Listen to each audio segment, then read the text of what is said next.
Welcome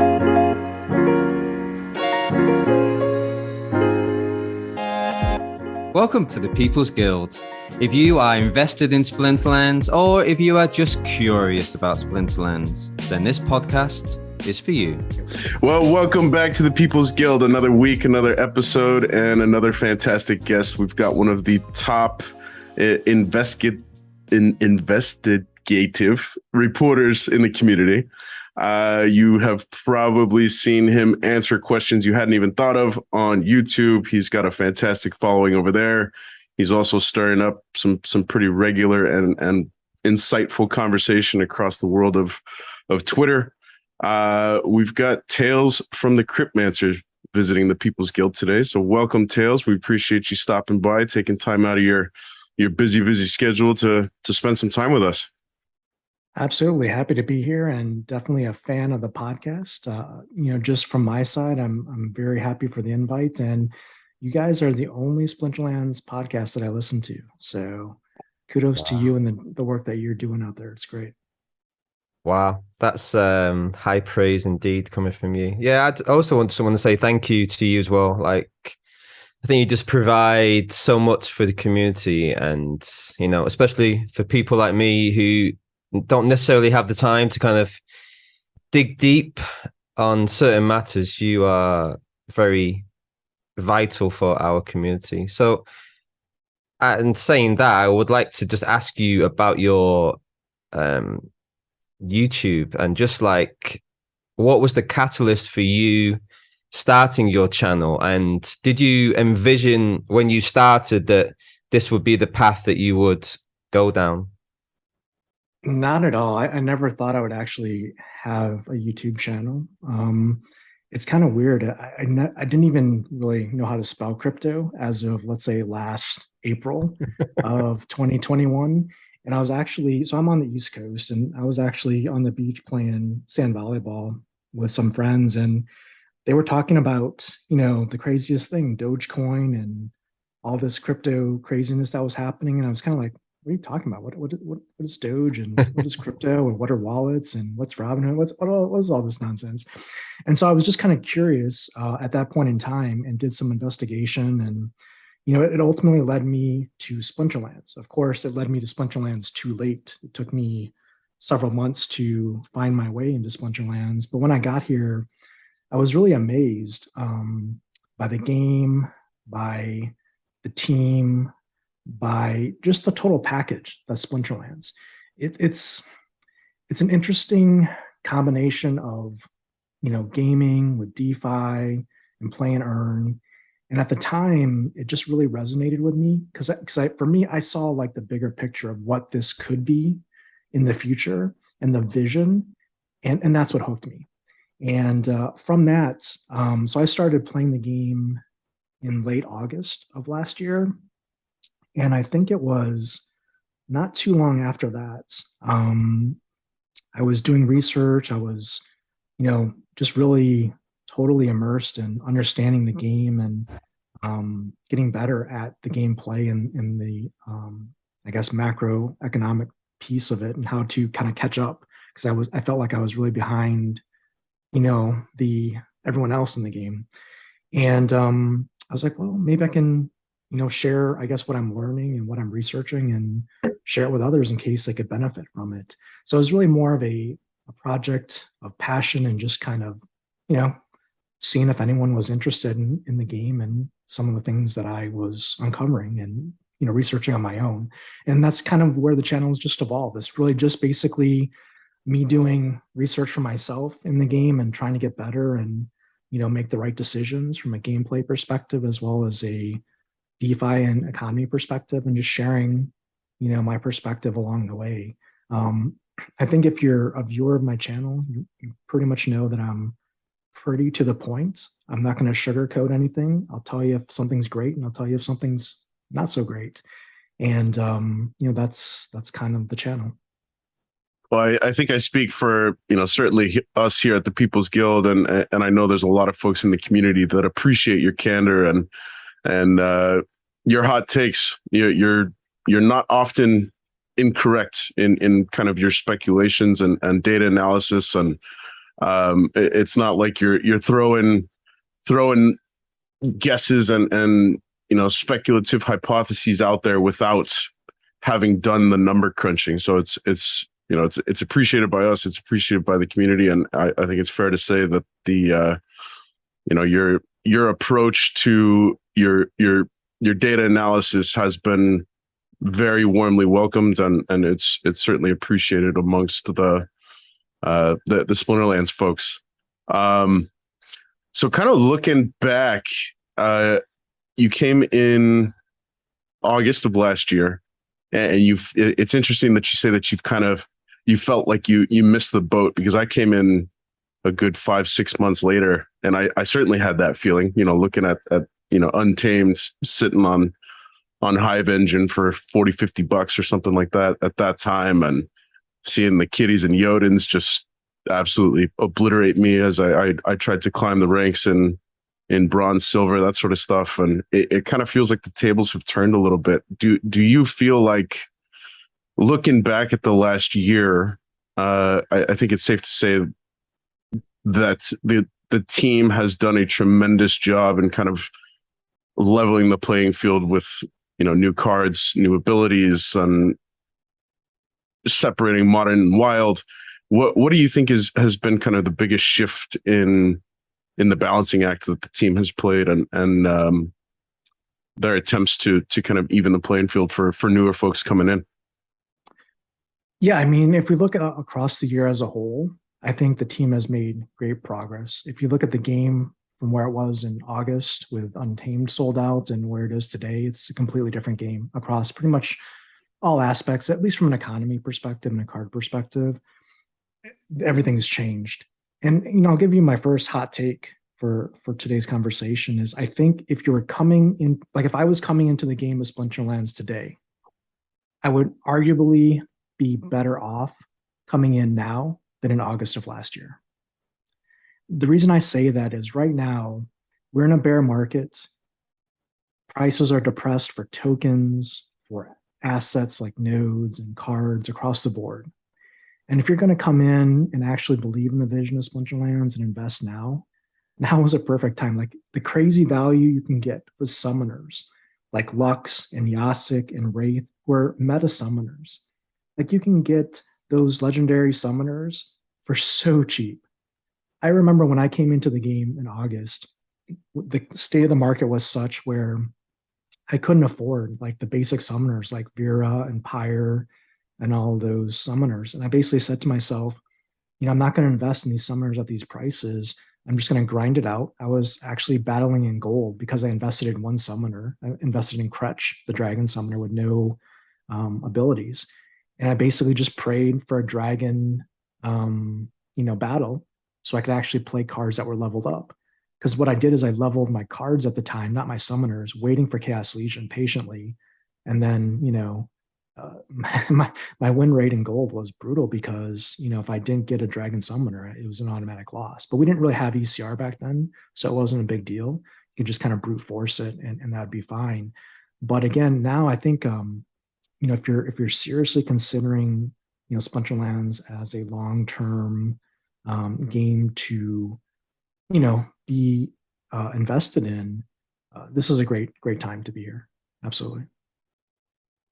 Can you and it just reminds me of my kind of, I think you came in a similar time as me, so I can relate to how you were feeling as well. But can you, like, because I just remember that time, it was just like crazy, just like trying to, like, I was just going in like a scattergun, just, listening to some people say, you need this card, you need that card. And I was just going in the scattergun style. But can you envision a time where we will see a similar way that Splinterlands will be like that, like back in August 2021? And what needs to be in place for that to happen? Yeah, from a growth and an excitement and a, FOMO perspective, I don't know if the stars will align and we'll see another Untamed SPS airdrop, card sellout scenario per se.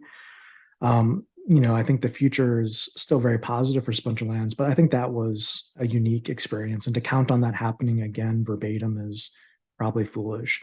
But, what I will say, the difference between being a new player then and a new player now is there's so many more tools out there that new players can use and leverage to really ramp up and be successful. You have tools like Splex for renting and analytics that didn't exist before. You've got Splinterlands TV out there that streams 24/7, where you can hop on and engage real time with a veteran of Splinterlands and get, expert advice literally on demand for free. We didn't have that in August of last year. So, you had to kind of scour YouTube and figure it out on your own. And I made a ton of mistakes when I first started. And I'm still holding all those mistakes in my inventory right now as we speak. But yeah, so I think there's a lot of tools, a lot of assets, a lot of content creators that are very good about getting timely messaging out around the game and providing strategies. So from that perspective, I think anyone that's coming into the game or newer definitely has an advantage to ramp up quickly, which is good because that's the community doing what the community needs to do to at least kind of help the onboarding of new players, at least with that in mind. So, yeah, I completely agree. And I in my mind, kind of zooming back to your hot take that it's a better time to enter the market, the world of Splinterlands now than it was a year ago or 15 months ago. I completely agree. You don't need to ape into the Kitties, the Jodens to remain competitive at the highest levels. At this point, I think for a couple of reasons. One, the Chaos Legion legendary summoners have, to your earlier point, they've proven to be meta. Yasek and Wraith are both fantastic in their own right and can easily shift the game against some of those older OP summoners. And there's still 5 on the table that have yet to be revealed to us. And now with the impending Chaos Legion pack burn coming quickly down the pipeline for us, beginning in 2 weeks from today, 2 weeks from tomorrow. We'll be getting another new legendary summoner in about 40 days. And the Untamed era cards, so Untamed dice rewards cards, those kind of 3 sets will start to. It'll be interesting to see how the market responds to Rebellion's impending release. So yeah, I completely agree with it being a better time to come into. You can get a max level Wraith or Yasek for under $250, whereas you can buy 1 BCX of Kitty or 1 BCX of Joden or probably not even 1 BCX for that price. Yeah, and I don't know if we'll ever see, to your point, the stars align and that sort of crazed buy-in into Splinterlands, but I think that's probably a healthy thing, right? Because I know, listening to content creators like yourself, Bulldog, Hawks, Aftersound, the list goes on and on, kind of reflect on that. The wave of players that came in are not necessarily the wave of players that we want sticking around, and it was a very lucrative market for folks that were looking to purely leech value out of the game. And the team has done a tremendous job in kind of shoring up the economy to protect itself from those sorts of folks moving forward. So hopefully it's a much more scalable and healthy growth that we see moving forward with I don't know if it's going to occur pre-rebellion, post-rebellion, when or where that's going to take place. But yeah, I just wanted to reflect on your thoughts and Waskel's input there as well. Yeah, and I agree. I think we're going to have definitely brighter days ahead of us in Splinterlands where we'll see increased value in new players and we're going to be happy about the time that we're putting into Splinterlands today. And I think you hit on a very important point is, we want sustainable growth. We don't want speculative growth where people come in, day trade essentially assets and then leave as soon as the bear market hits. that's not sustainable growth. And that's why a lot of us might be underwater with some of our investments in Splinterlands if you came in August. But the team has done, I think, a really good job of shoring up the DeFi and the macro factors of the economy as best they can to tweak that and make that more sustainable. When we talked about how I got into Splinterlands, at the beginning of the podcast here, I didn't talk about the first play and earn game that I tried, and that being Axie Infinity. And you want a warning story of a poor vision and a poor execution of a development team, look no further than Axie and what happened to that game, that community, and that economy. And that's the definition of unsustainable right there. So Splinterlands has definitely done well to shore up kind of the game and its stability over the long term. If you look at the bear market and kind of where we're at, we're certainly not at a great price point from a governance token for SPS necessarily, but in the grand scheme of things across the entire market, we have to look at everything around us and say, okay, things are much worse out there. And also going back to your other point, I mean, for those new players that are in the game, like you said, you can have a competitive modern deck that just uses Chaos Legion. You don't even need necessarily Rift Watchers right now, and you can do just fine. And then in less than probably 7 months, when Rebellion is released, all those kitties and Jotun and other nonsense go away from the modern formats, and now you're a big dog in modern because you got in with Chaos Legion, and it kind of resets everything. So again, that's just kind of why I think right now as a new player, if you come in are serious about Splinterlands, you really have, now is really good timing, honestly, in the grand scheme of things. I'll give you my second hot take for today. I think if they want to have better reward distributions and some increased card value between the modern and wild formats, it might be interesting to look at the numbers to see what would happen if the wild format did not include any of the modern cards, meaning that once Untamed and Dice goes into the wild format and becomes Chaos Legion, Rift Watchers, and Rebellion in modern, if you didn't allow Chaos Legion, Rift Watchers, and Rebellion in wild, what would that do to the reward pool in wild? And what would it do to the alpha, beta, and Untamed and Dice card values? And I think that is something that I know it goes against the traditional card game kind of ethos of what traditional things like Magic and Hearthstone and others have done. But I think it needs to be looked at here because Splinterlands is a unique game, and we can't just copy what others have done before us. And I'd like to see the numbers there because my feeling is if you can buy Chaos Legion today, which arguably has some power creep in it with the cards, making them better than cards like in beta and other editions, Deep Lurker is an example. But if you look at some of these things, the value, I mean, basically there's nothing that prohibits someone that comes in today, has a nominal investment in Chaos Legion and maybe Rebellion moving forward and doing quite well in wild. And so you don't have a differentiator in those reward pools from a SPS value. Right now, if you go on Splex and you look at the data, you'll see that the reward pool, other than Champion Wild, is pretty split evenly. It's the market's marketing, basically. And if you don't build some differentiation in there with the cards in some form or fashion, I think you're just going to see this kind of 50-50 split.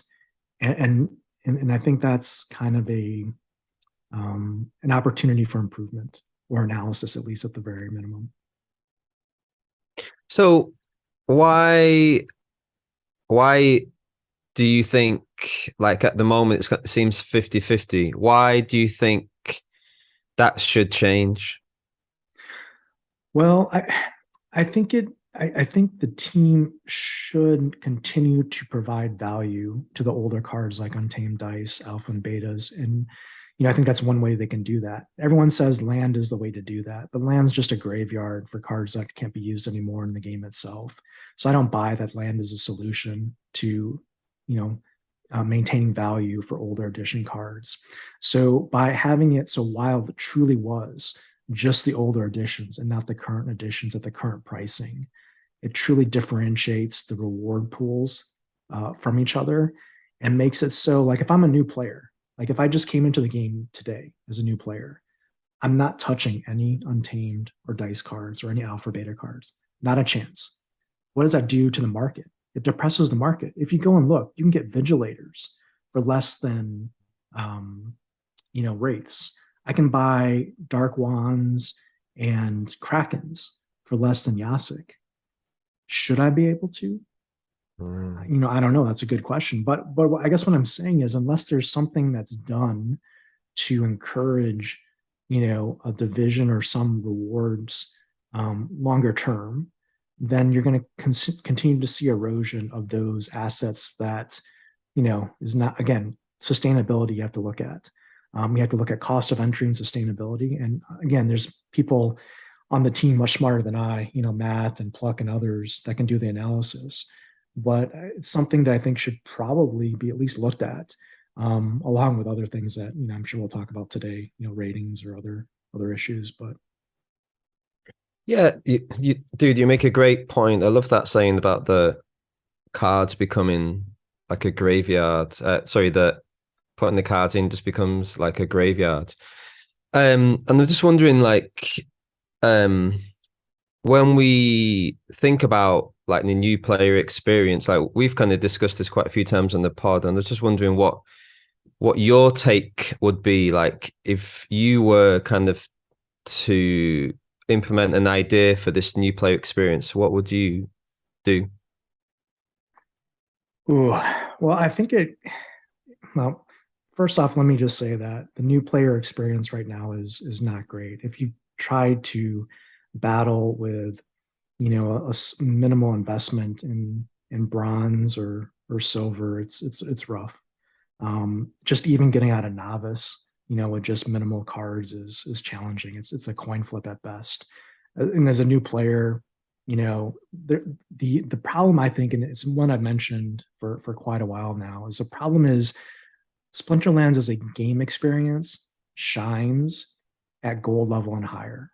And I say that because it unlocks abilities and strategies and really makes the game tactically challenging and fun.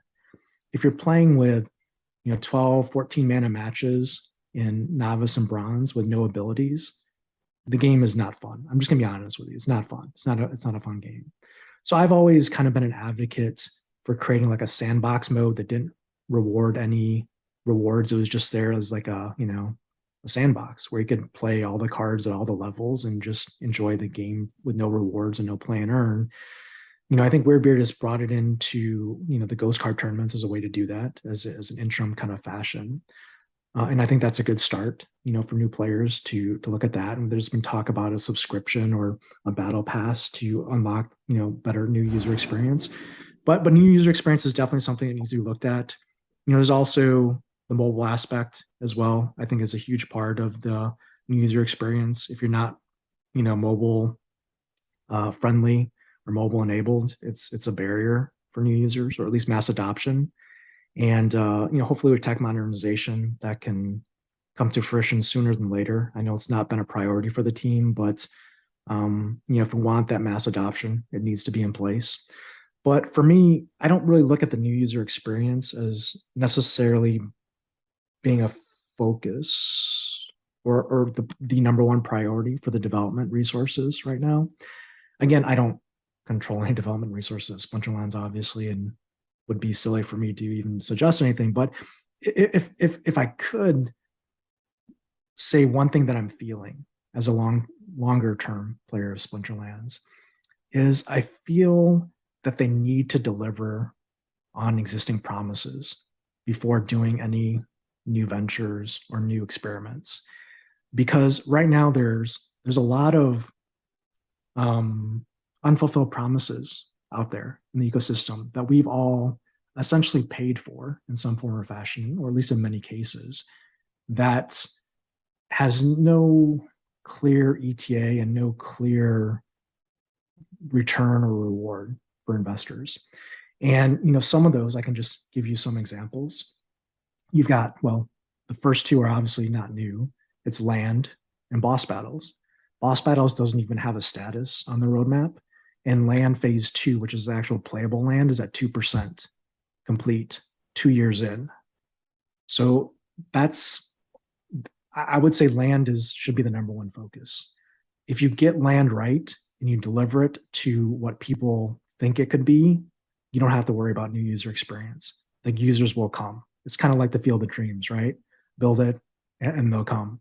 And that's what land is. Land should be the priority in my mind. But secondly, if we talk about other unrealized promises, you've got validator license nodes out there that, a TBD date and sometime next year that'll be operational. You've got tower defense out there. You've got Rooney. And a lot of these projects are giving out rewards in SPS just to kind of appease the masses, just to keep people from really complaining. If you thought MavChat was already spicy enough, if there weren't these SPS rewards, it'd be even worse, right?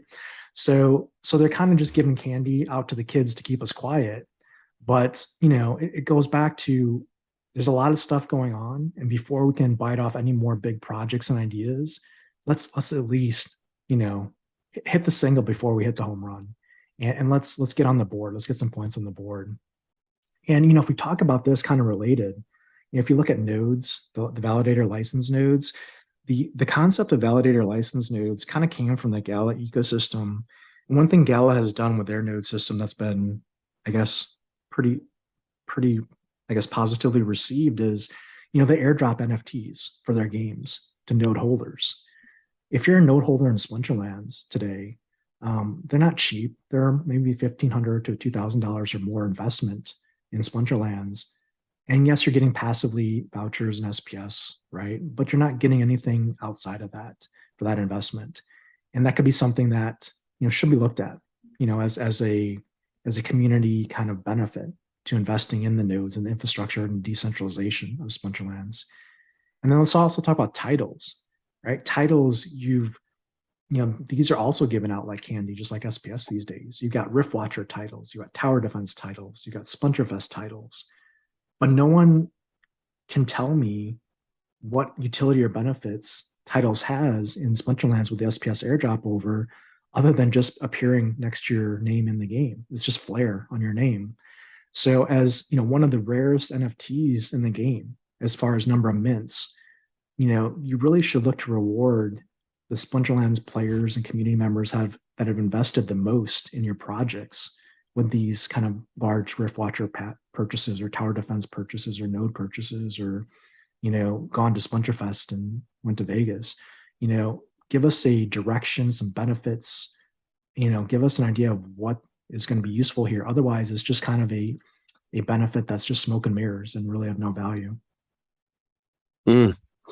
Yeah, a lot of great points there. I think thinking back on the last couple of weeks of the airwaves, After Sound posted a tweet that was somewhat polarizing, asking if he could kind of get a pulse on how the community felt towards purely going after new players or focusing elsewhere. And Hawks did a pretty solid follow-up video to that.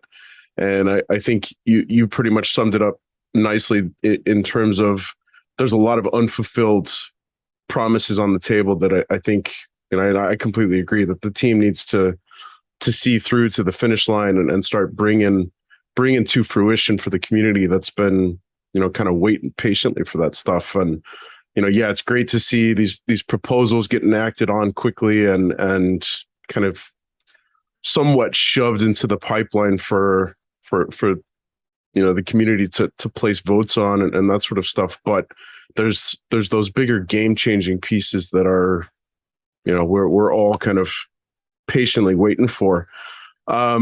Thinking about the recent proposal that just passed, pulling reward points down for non-leveled cards and kind of bringing this back full circle to new user experience. What do you think that's going to do for Is that an additional barrier to entry for folks? It does seem to, at least on the surface, kind of remove the incentive to punch above your weight, so to speak. What's your take on that, Tails? Yeah, I mean, the answer to that is a little complex, and I guess I don't know if you have the tweet that I sent out earlier this evening around the chest values between July and, let's say, October. That might be a good place to start when we talk about new user experience, because I think as a new user, you want to ideally play at the gold and higher level longer term. Like not initially, it's not possible, and for some it's just not possible necessarily to get there based on the amount of investment required. It would take renting and savvy play to get there. It's definitely doable on a free to play almost budget, but it's hard. It requires a lot of work. But based on this date, if you look at July to August, as a new user, I want to be at the gold or higher level because that's what's being incentivized. The play there, the rewards there is going to be the sweet spot for either renting or owning cards and playing at that level, because the value since July, since a lot of these economy changes have gone into effect, has either anywhere from doubled to 6x'd at the highest levels in Champion for the value that you're going to get by playing the game. So from that perspective, you want to play higher and higher, and that's going to drive value to the ecosystem and overall value to all players.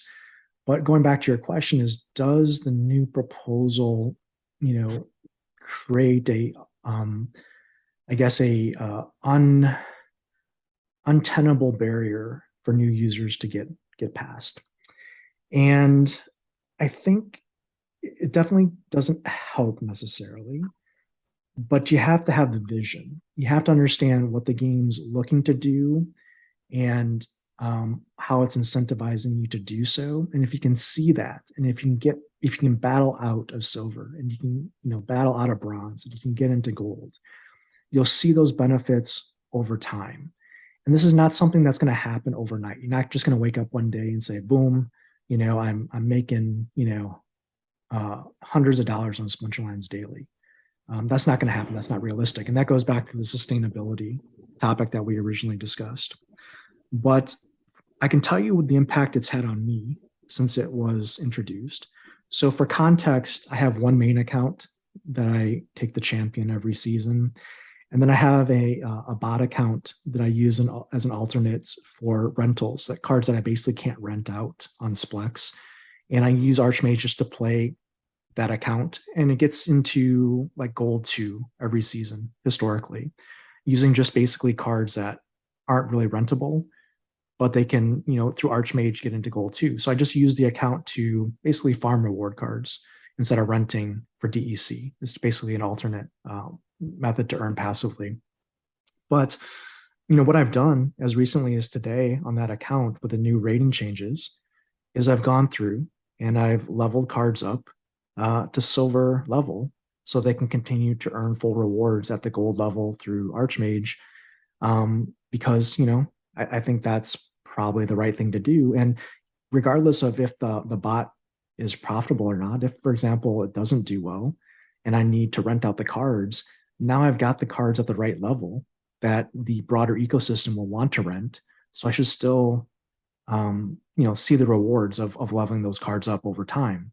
So for me, the proposal has already influenced my behavior, right? It's already made me combine cards. It's already made me, make the cards more deflationary in the broader ecosystem. And if everyone does that, imagine the impact. So I think overall, it's going to uplift, the overall ecosystem, and the players will see the end results of that over time. Yeah, great point. I think another way to kind of overcome that being a significant untenable barrier to entry for newer folks is rolling this out in concert with things like ghost card tournaments, where you can tease the level of gameplay and the overall fun factor that gets introduced at the higher levels of the game for folks to, get a taste of what it's like to compete at the higher levels, with the prospect of, winning big. We had that first Ghost Card tournament, gosh, I guess a couple of weeks ago at this point, and the reward pool was nothing to sneeze at. It was significant, especially if you're a newer player coming in, and the possibility of securing a couple hundred SPS to stake or sell and reinvest into other cards to level your stuff up. So I think allowing for, and I think there's other potential areas that can allow for those sorts of teases of what the higher level gameplay looks like the sandbox idea. I think, improving the challenge function where, maybe it's a ghost card area where you can dictate rule set, you can dictate mana cost, you can dictate, what sets, if I'm playing all modern or wild or whatever. And then the new user experience, I think, is a fantastic way to kind of, and what I mean by that is, maybe there's an off ranked battle gameplay that gets introduced to the game at some point that allows for folks to kind of, make their way up the leagues and unlock certain splinters along the way. And, you're not earning anything other than, potentially the next league, and therefore more abilities to play with as that new user experience kind of goes along. I was a little bit disappointed in the Ghost Card tournament turnout. And I'm hoping that didn't kind of, Weirdbeard, I feel like, has been a little bit quiet. I was looking forward to, maybe some announcements this week. And obviously we had the town hall go MIA this week. But I'm hoping that we get a little bit more update in the tournament realm from Weirdbeard as far as Ghost Card stuff or potentially the battle pass. What is your kind of priority in terms of the tournament realm of things? I feel like that's kind of the great equalizer where, regardless of your investment in the cards, you can invest elsewhere, either SPS or the battle pass, something like that, to come in and make the biggest impact for new folks. Yeah, I mean, let me try and I think there might be two questions there. Let me try and address maybe the first question, and that would be, was the Ghost Card tournament numbers underwhelming, right? I think that was one point that you initially brought up, and I think they might have been, and I think, well, for me personally, I missed out on the Ghost Card tournament just because I was busy and didn't check the tournament page and missed registering for it. But I don't think that's indicative of the demand for the Ghost Card tournament. I think if there was a pop-up notification on Splinterlands when you came in for the week before the Ghost Card tournament that said, hey, this tournament's being launched, next week, make sure you register, I think you'd have a lot more people in that tournament. I think a lot of people just missed it, unless you're listening to the town hall and paying attention to every single minute of it and set your calendar reminder. It's something that's easily missed. It was just kind of a one-time thing, and there's going to be more opportunities to run those. And I think as more and more people get exposed to them, it'll be more popular and it'll continue to grow over time. So I don't look at the first one as necessarily not a success. Just look at it, there's probably better ways to market it to the game, either through some in-game notifications or, better marketing or press around it. That being said, to your second question around tournaments and, just for the new user experience in general, I'd almost ask a counter question. And, when you play Splinterlands, what do you play? What do you consider the game of Splinterlands? Like if you were to show a friend or your neighbor or family member Splinterlands, what would you show them? What, that time I beat Kitty to get in the champ? Exactly. So you probably show them ranked battles, right? Sure. But ranked battles is just one game mode in the game. And it's probably the most common because it happens every day and it's something we can get rewards for. But to your point, there's tournaments. There's now SPS rewards and brawls for the first time. That's ongoing right now.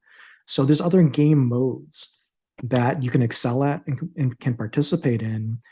And as a new user, like I might be getting crushed in silver or bronze from a ranked battle perspective, but in a tournament, I may be doing well. You know, there there's not as many penalties there to kind of trying things out. Usually you'll make your money back for the most part if you do okay. So it's not like it's a huge risk to play those tournaments. And if you do well, you can roll those proceeds into rentals for the next tournament, as an example. And for SPS Brawl rewards, if you join a guild, and even if you're only playing the Chaos Legion only, novice Brawl in that guild, now you have the opportunity to, play that game mode and now get SPS rewards as part of that. So these are changes to the game that, are better for new users. And as the game expands into land and maybe boss battles and other things, it should continue to get better. So all, new game modes, new functionality are always going to be, a good thing for not only existing users, but for new users. So we should continue to encourage them to continue to roll those out. And I know that contradicts with, what I said earlier, just focus on land as a priority. But Splinterlands, as a company has shown that they can, walk and chew bubblegum. It's not about, if I do this, I can't do something else. It's about, okay, where do you put the resources? Where do you prioritize the resources? And what is the proper timing, release timing that you can get stuff out to the players? So it's all a balance. And I know they're working on that. So I think also with ghost tournaments, I think it's quite hard to expect someone who's never played the game just to come in and just suddenly start a ghost tournament, right? Like if lots of people are saying, "Oh, these ghost tournaments are going to be great. Lots of new players will come in." But can you imagine just even for me, when I looked at that screen, you didn't see it, Tails, but Ben saw it. You looked at the screen and there's you just blown away by the choices. Yeah, and that's why I think if we could come to a happy medium where there is, a frictionless, Splinterlands always talks about a frictionless access to crypto. A way to help with that is provide a frictionless access to Splinterlands. And ghost card tournaments, to your point, if someone's paying money to basically get overwhelmed and basically lose to someone who knows the cards better than them, that's not a great user experience necessarily. So again, I think a sandbox mode, longer term, where the bigger benefits are such where, if implemented properly, could be valuable to that new user experience. And I know it's controversial. The team doesn't want to give access to all the cards because no one would, quote, buy the cards, or the values would go down because why would people play ranked battles or tournaments if they could just play the game for fun? But isn't that the whole point of play and earn? Get them hooked on the fun, and then get them moving towards the earning side, so they're having fun and earning. And I think it's a fine line to walk. And from a business model, it's always scary to say, hey, we're going to give you something for free that we used to charge you for. But again, it's something, from an innovation perspective, could be looked at. Now, is the right timing to do that now in a bear market? That could be debated for sure. But it's definitely an idea that, at least for me, as someone that's kind of analytical and likes the different abilities and the different rule sets and the different mana caps, I would never have really, it was me pushing to get higher into silver and gold and beyond, knowing that was out there, that continued for me to play the game and to continue to grind through those early levels in the game. Not everyone has that in them necessarily. So by opening the gates early and kind of giving them, a little treat, it may be limited. Maybe you gate it and say, hey, for the first 30 days, sandbox mode is open to you for free. And then maybe you put a battle pass in there after that you charge monthly for. I don't know the exact answers from a business model perspective. What I do know is that the game is funner when you have access to a lot of cards, and the cards have a lot of abilities, and you have a lot of ability to play those cards against other people with no fear of losing anything in the process.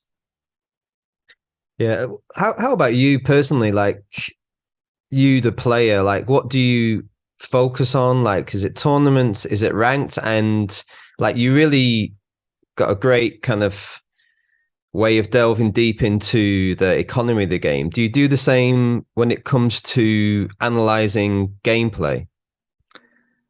I try, but I'll tell you, there's players of the game, there's students of the game, and there's masters of the game. Oh yeah. I would probably consider myself a student of the game, meaning that I try and put in the time and the work to get better and to be the best player that I can be. But between content creation, real life, real world work and family and stuff, there's only so much time in the day.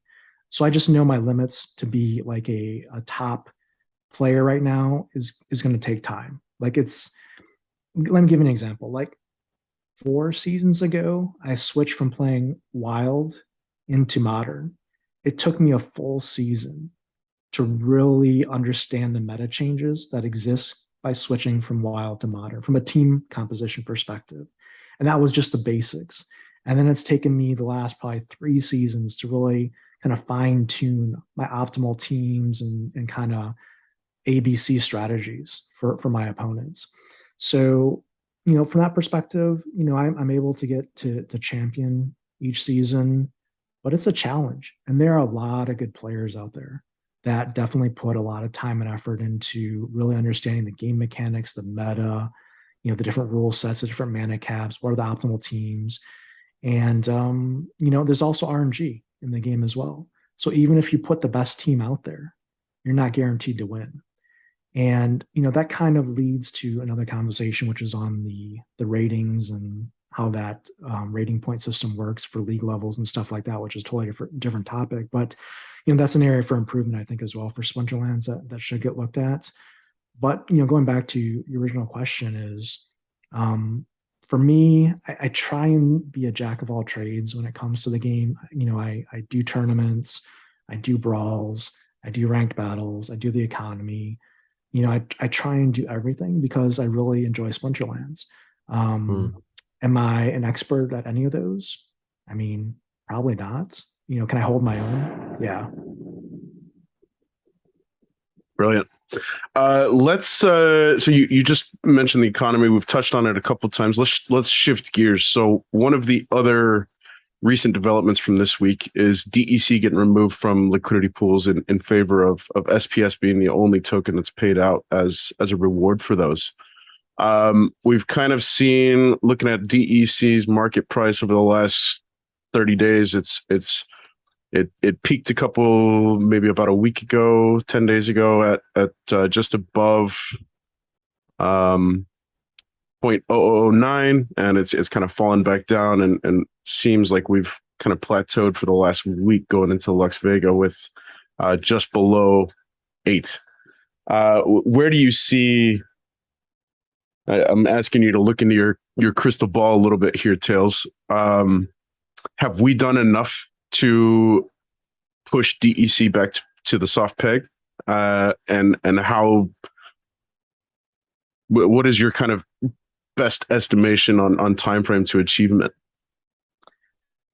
Yeah, I mean, it's hard to say the time frame in the economy. I mean, we've had good buyer pressure with Lux and with the recent proposal turning off a faucet, leaving really only one faucet left in the game, which is a small one, that being the leaderboard rewards, which honestly should get removed next.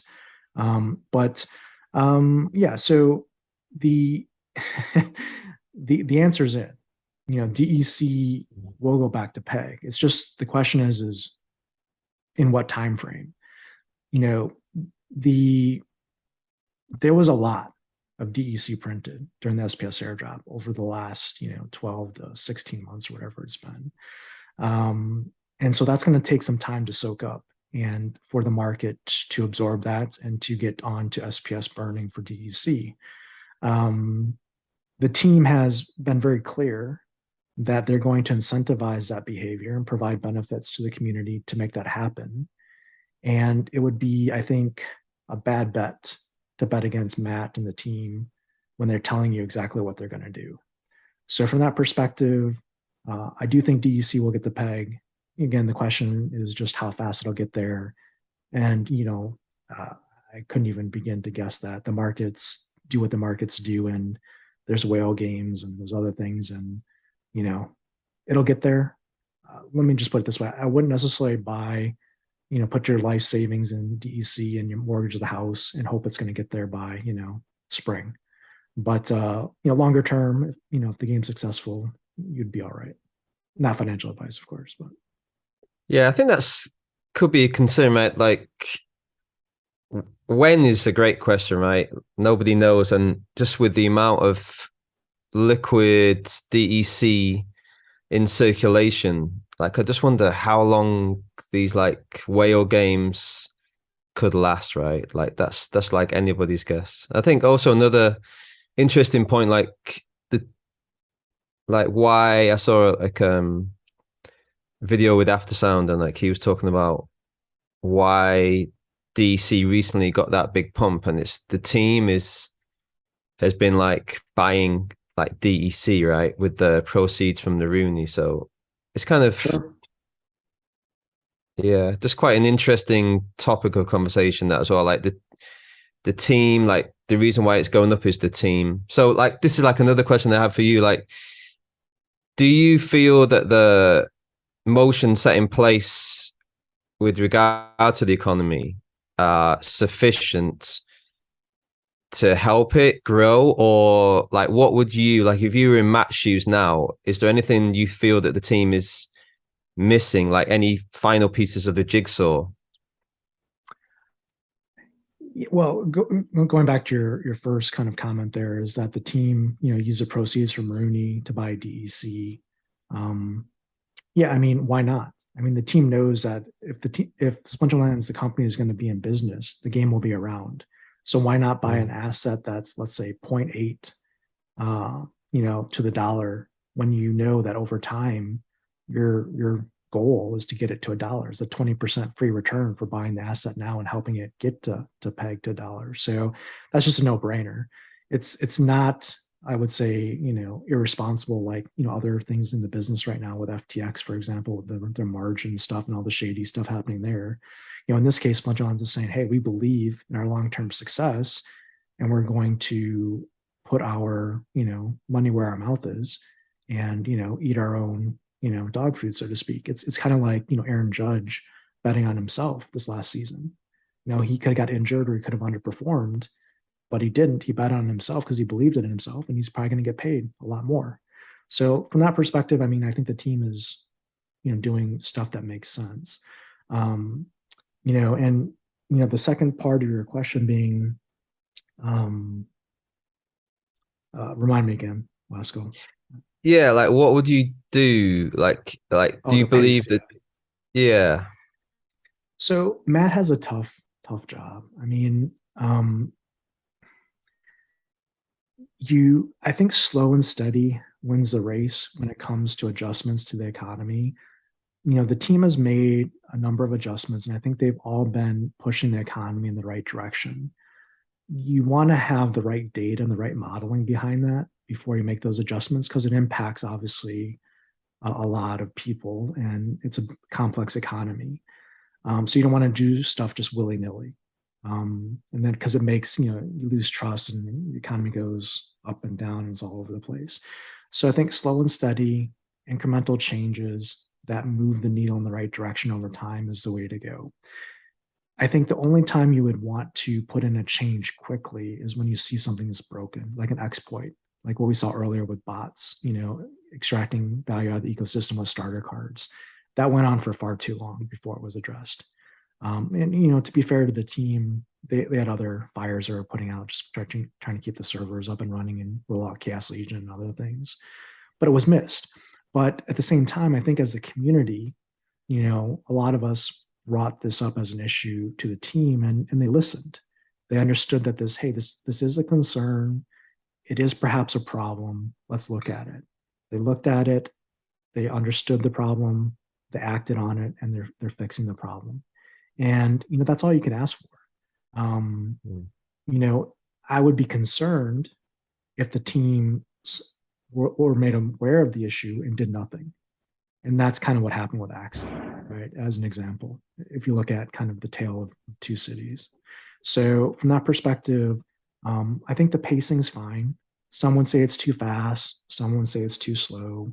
At the end of the day, as long as progressive change is being made, that's what we want to see. The timing of that and how fast it happens is debatable.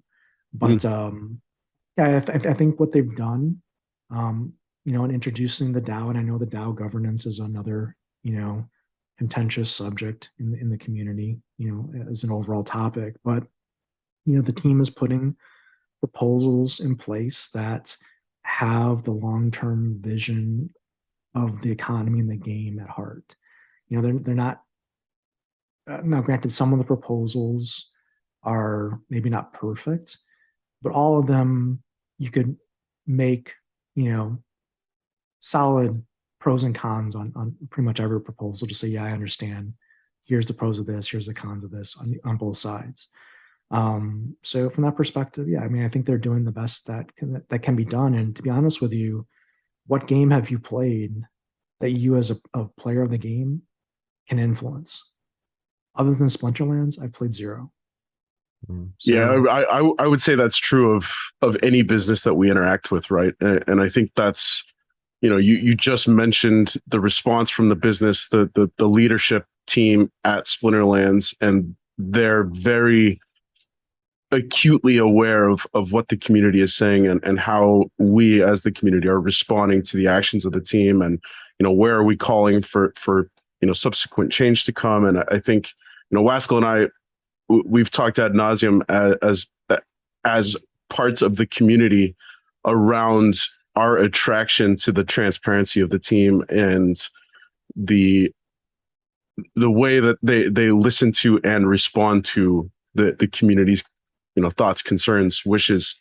And that kind of brings us into another point. Town halls, that's something that we all look forward to every week. And while I might not be able to catch them live, I most certainly go back and at the very least read through, Rosie's walkthrough or After Sound's kind of 5 biggest takeaways. We missed the town hall this week, and we've kind of seen Aggie, who for the last couple of months has been, number one fanboy in Mav chat, and steady your loins, and this is coming. This is the current state of things. He's kind of fallen off the radar a little bit and gone completely radio silent. What's your take there, Hales? Yeah, a couple things. So I did post on Twitter. I tagged Aggie and I was just like, hey, what's good? Everything good, because the town hall was canceled. We haven't heard from Aggroed in 8 days in Mav chat, and it's unusual when your chief FOMO officer and CEO goes missing during a critical period in the crypto like this last week or so. It's concerning. But the good news is Aggie liked my tweet, said he was out there by just liking it, and he went on Mav chat this evening before we hopped on to the podcast just to say, hey, I'm alive. It's been a rough week and I'm here. So that's positive in that regard, that he's out there, but it still is a little concerning that so not all questions are answered. I know in Mav chat, at least before I was able to come on the podcast, he did say that there's no company or personal assets held in FTX or anything there, so that's not a risk for the company. But it's kind of what else he didn't say that I'm still a little anxious about. And granted, it's a private company. They don't have to be as open, as we've come to expect. We've been really lucky over the last year and a half that I've been here to have the insight that we have to the inner workings of the company and the employees and everything like that. You just don't get that in any other company, in any other private held company. So I feel like we're kind of all like almost like pseudo employees of Splinterlands by just attending the town hall on a weekly basis, because we really get to see what's happening for the most part behind the scenes at the company and understand who's working on what. So from that perspective, we're probably spoiled. But I will say, it's still a little concerning that we haven't, because if you were in Mav chat, recently with the Rooney sale or with Rift Watchers or any of these things, you would see Aggie in there at all time of the day, talking about FOMO stuff, and which is fine. I mean, that's he's excited and that's what he's doing. That's great. But to have the week that we had in crypto, where you go radio silent for 8 days, you don't have a town hall, and I'll give you an analogy, right? When I'm having a busy work week or life week and things are, crazy, right? No matter how crazy things get, if you got to use a bathroom, you take time and use the bathroom. It takes like 5 minutes, right? And why do you do it? Because you have to do it. You have no choice. As a CEO of a company in the current market, it takes you literally 30 seconds to hop in Mav chat, say, hey, I know there's a lot of stuff going on in the crypto world. Don't worry, we're still here. We'll give you an update when we have it. Just saying hi, peace out. That's all that would need to be done to reassure the community, and it didn't happen. So, and whether it's Aggie doing it or whether it's Chatter and marketing doing it, that goes a long way when it comes to just saying to your community, hey, we understand there's, worries or concerns generally in the crypto market, and we'll get back to you or we'll give you an update or whatever. So I guess in the absence of that, it lets, the mind wanders, you start to wonder, and no one wants to do that in today's current market. So that's all I'm saying is just, is the team perfect? No, but it's just one of those things where I think it would have been nice to have seen something in Mav chat or on Twitter or in the announcement on Discord, just saying, study the loins. We're still here. We'll give you an update when we can. And it was an opportunity missed. Yeah, it's kind of like similar to with Celsius, right? They also just went radio silent, and yeah, it doesn't do any good for the market, doesn't do any good for people's health. So, I hope everything's okay with Aggie and the team. But you're right. I think to let people know, especially so many people are invested in this game, right? I don't know, like, I'm just trying to imagine my day without Splinterlands in it. So I was just going to ask you as well, like, with regard to like SPS and DEC, like SPS is quite steady at the moment, DEC is quite steady. Do you feel that Splinterlands, the game, is kind of like decoupling itself from the market, that it's not relying on outside factors to a certain extent?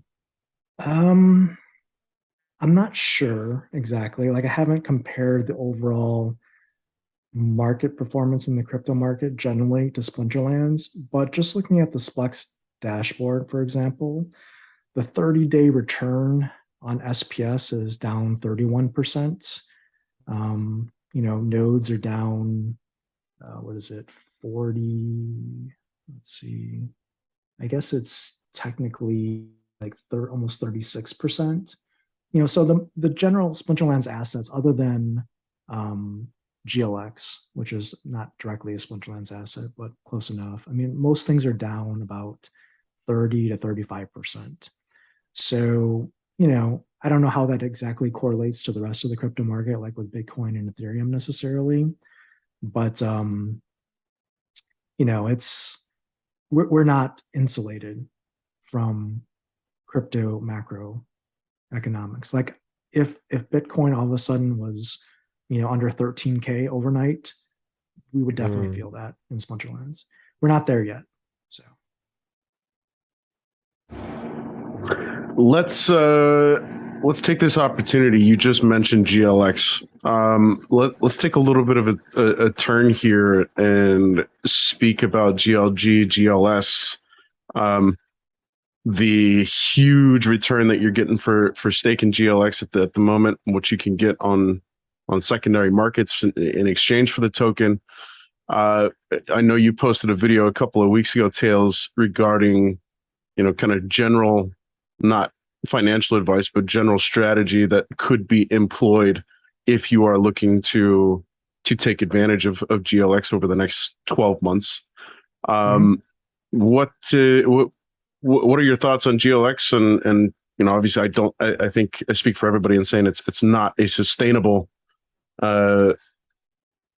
prospect to assume that GLX is going to continue trading at such high clips. But yeah, generally speaking, what's your outlook on GLS, GLG, GLX?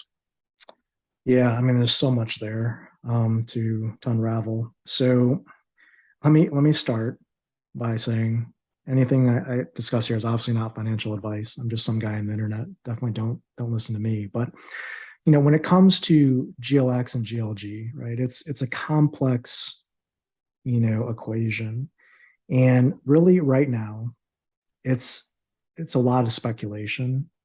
And I would just say, if you're aping into this, understand what you're aping into and realize that tides can change very quickly, like literally probably like within under an hour or even possibly minutes. The value of GLX could be cut in half or more. So realize that you're playing a game not with the token itself and the prospects of the game right now, because we have no gameplay kind of details really for the game itself or an ETA or where it is in development. So realize that anything you're doing with a token right now is a pure speculation play that's purely built on APRs. And I've done a couple of interesting videos that relate to this topic. One is talking about the rental APRs and how you shouldn't chase those APRs or waterfalls long term. It's not beneficial to you, which can be applied certainly to GLX. And then also, as you alluded to, I did a video on how you can maximize GLX staking rewards. And I'll talk about that maybe in a second on that video on that topic. But going back to GLX itself, the reason why fundamentally the GLX token price is pumping and sustaining its value is pure math. It has to do with the amount of GLX available in the ecosystem, and it correlates to the amount of staking rewards and SPS airdrop rewards that are the pools that exist for those being substantially larger in comparison to the amount of GLX in the ecosystem. So because of that, you're seeing like crazy APYs on the GLX token. And with staking, released for the rewards, you could get, I think today it's around anywhere between 1,800 to 2,000% APY on GLX tokens still today. So that's just insanity.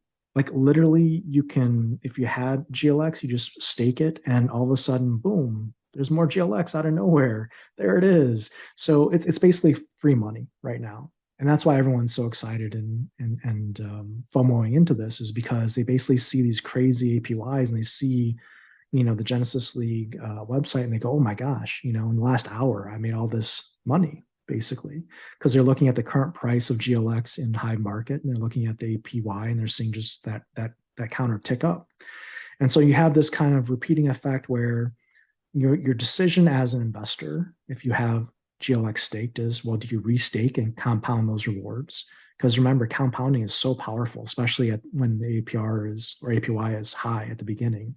It just, is crazy math. I mean, what's Einstein saying? It's like a compounding is like whatever wonder of the world. I mean, it's crazy. So when you look at the math alone, there's an argument to be made that, hey, just take everything you have and stick it into GLX and have it compound and just go nutso, right? Like little gremlins all over the place.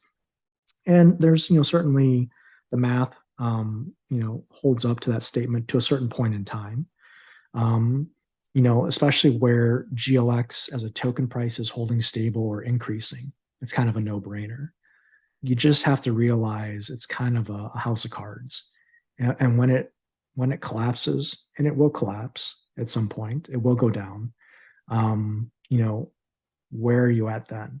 And you have to look at, like, if you're buying GLX, you have to do the math and understand, okay, if I'm buying at, 27 or 28 cents, if if GLX pricing were to go down or be cut in half, where does that leave me as my cost basis? Would I have been better off just taking the money out, cashing out, and buying something else, right? So there's a lot of analysis that you can do, and there's pros and cons to both sides. Like some could say, hey, this is an overvalued asset. I'd be a fool to not take advantage of it and sell the GLX now and get something else.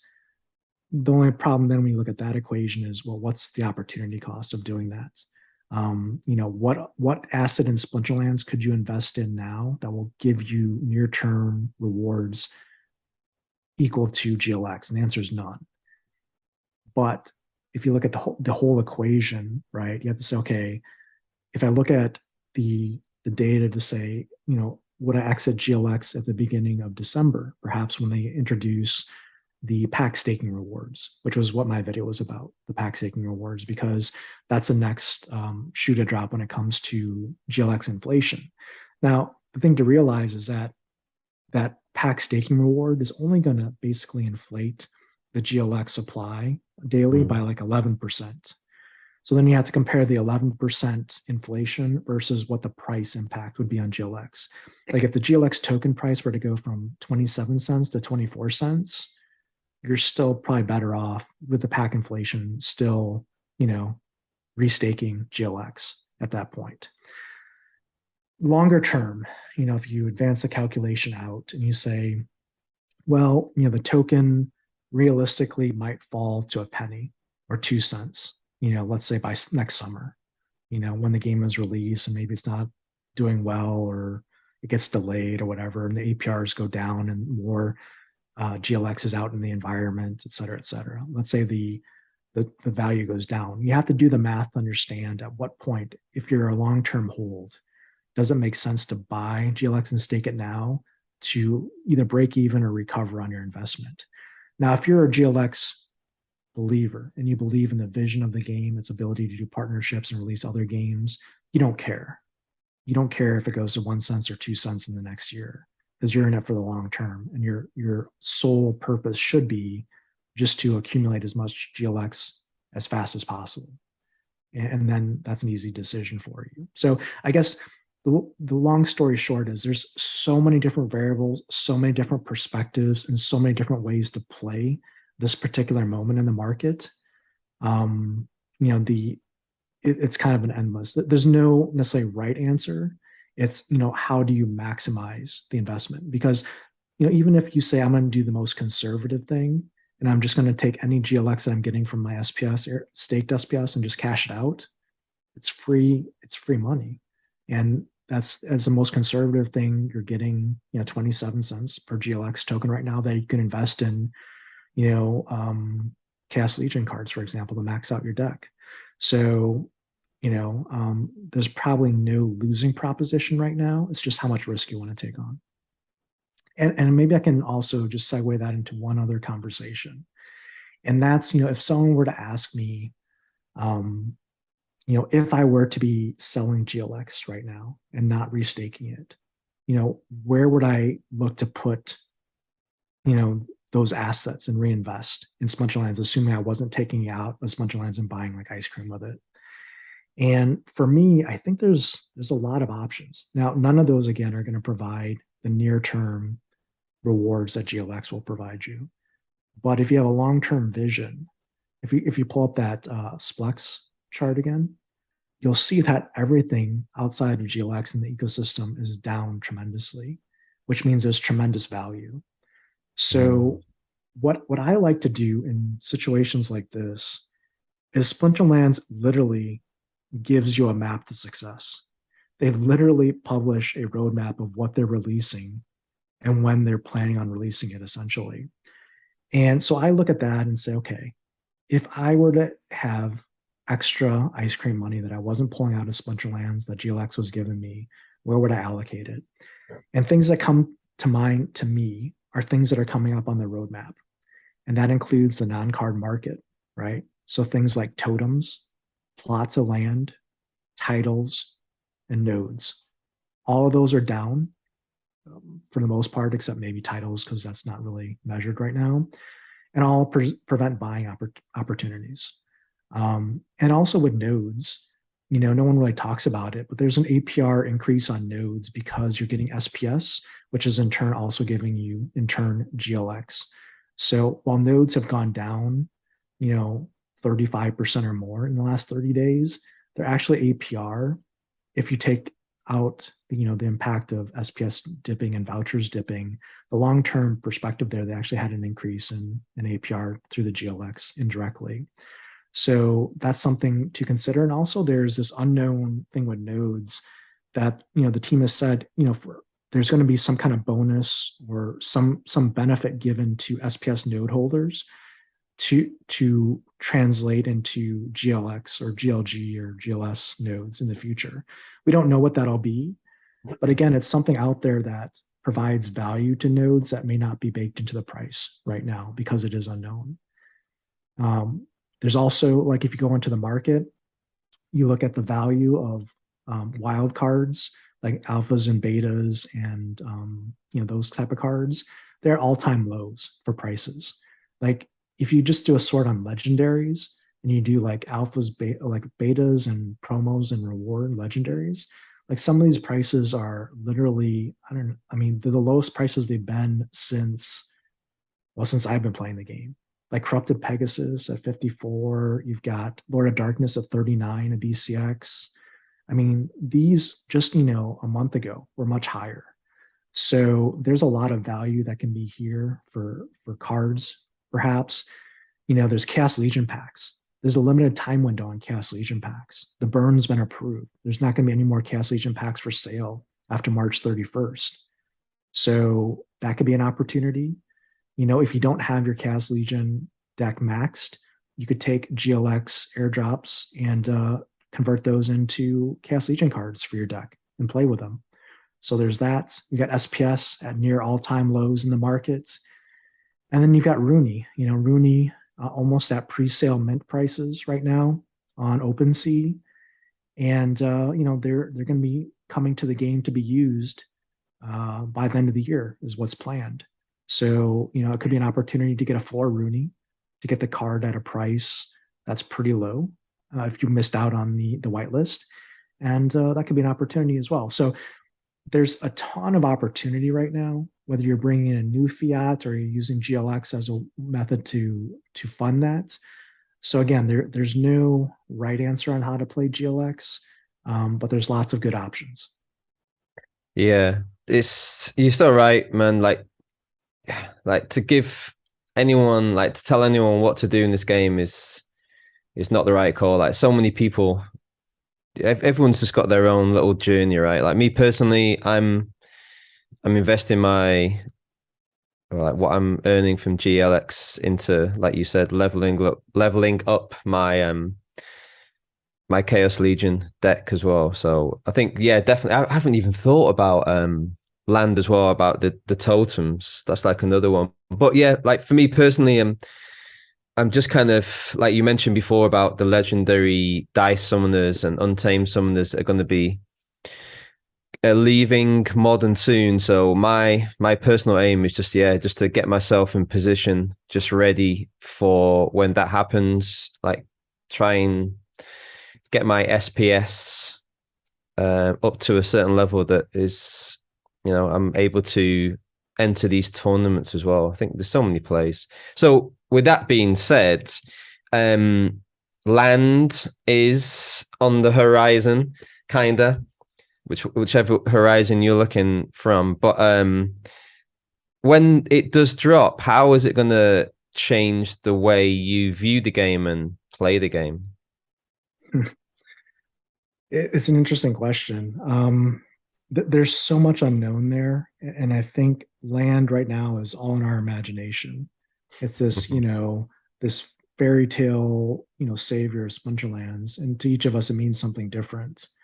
I mean, if you ask 10 Splinterlands players what land means to them and how land will work, you'll get 10 different answers. You might even get 12 different answers. So from that perspective, it's too early.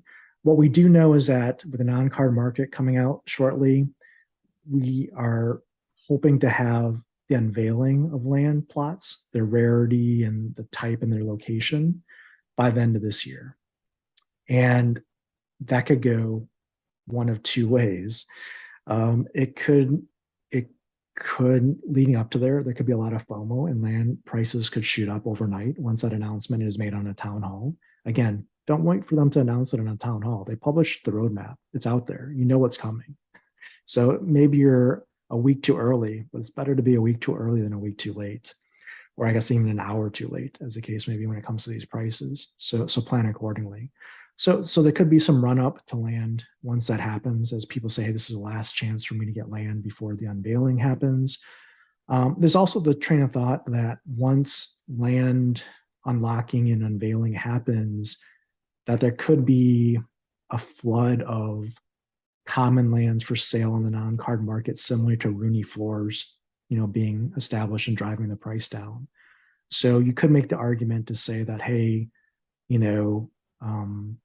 buy now, sell into the FOMO, and rebuy, common plots of land at a cheaper price. That could be one potential strategy that you employ.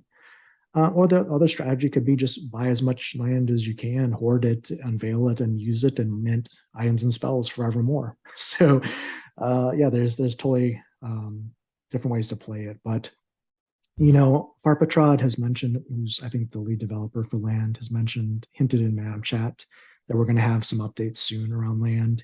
He seems to be pretty positive there. I don't know. It's hard to say. Again, on the latest roadmap, phase 2 was at 2% completion, and it had a definition of future. So that doesn't necessarily give me a lot of warm fuzzies. So I guess just be prepared to hold for the long term, and also be prepared, for the rules of the game or for your expectations of land to change. What did we learn with Rooney? What did we learn with Rooney component swapping? Right? Remember The Empire Strikes Back? What Darth Vader said to Lando? Yeah, that's what we might be dealing with here. So just realize that, the expectations or the deal or the rules could change, between now and land releases. So be prepared for that.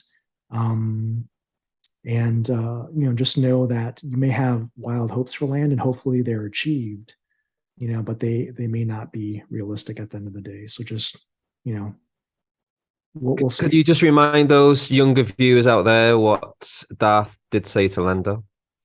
I don't remember the exact phrasing, but I think it was, "Pray I don't alter the deal any further." Yeah. That's the one. Yeah, it's interesting to see. So Splinterlands, the community is very much responsive to what's immediate in the purview, right? Like what's coming right around the next bend. I'm honestly pretty surprised that we've seen land kind of dip back down to the prices that it's I think it's under. I just did the conversion. You can get a plot for about $175 US at this point in time. And with the reveal, I think we're about 7 weeks away from land phase 1. We had Cryptmancer on a couple of weeks ago, and he pretty much all but absolutely guaranteed, confirmed, to the best of his abilities that would be the case. And I suspect as we get closer to that date, to that reveal, we're going to see a lot of those speculation buys coming in, and that price is going to start to skyrocket up. There's just so many different plays with where is the smart money going in the game. I opted for the gameplay piece and kind of invested more heavily in SPS and cards to continue to play tournaments and climb the rankings and hopefully compete at a regular basis in champ. But I was fortunate enough to have a little bit of extra cash a couple of months ago, and I purchased a plot. And at that point in time, it was still a little bit below $200. But it's just going to be a wild ride. It's been, we've had a few months of massive developments, and you see the price respond. To your point, you've made a couple of times, Tails. It happens in a matter of an hour, minutes. Really, people, get one sniff of what's coming next, and all of a sudden, all the tokens on Hive Engine start to reflect that sniff. The whales smell blood, and all of a sudden it's a frenzy. Yeah, no doubt. And one thing that's nice about Splinterlands is you have the ability to diversify. So in a bear market that we're experiencing now, where the sentiment is not good, overall, there's two good things that can happen in Splinterlands. One is you can wake up and see how much GLX has been passively given to you, or in the case of your plot of land, how much SPS airdropped to you overnight for holding that plot of land.